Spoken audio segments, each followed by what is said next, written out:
আল্লামা মামুনুল হকের আসসালামু আলাইকুম। এখন যে ভিডিওটা দেখাবো এটাই বর্তমান বাংলাদেশ। মাহফিলে আল্লামা মামুনুল হকের নাম নেওয়ায় মাহফিলে বাধা দিয়েছেন এবং একজন মুরব্বী ওই ব্যক্তির এনকাউন্টার করার কারণে তাকে টেনে হিসড়ে চেঁচাই ফেলছে। আল্লামা মামুনুল হকের কথা করোনা থাকা লাগবে কেন? রসুলের কথা ছাড়া আলেম ওলামা গুণ নবী গুণের ওয়ারিস, আল ওলামাউ ওয়ারাসাতুল আম্বিয়া।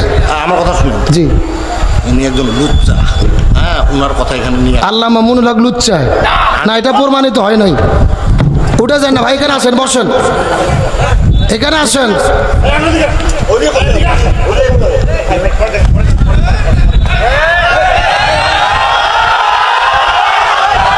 বসেন বসেন বসেন, উত্তেজিত হন না, বসেন। যে যেখানে এরা ক্ষমতার দাপটে অন্ধ হয়ে গেছে, এরা ক্ষমতার দাপটে আল্লাহ রসুল সব ভুলে গেছে। এরা বলে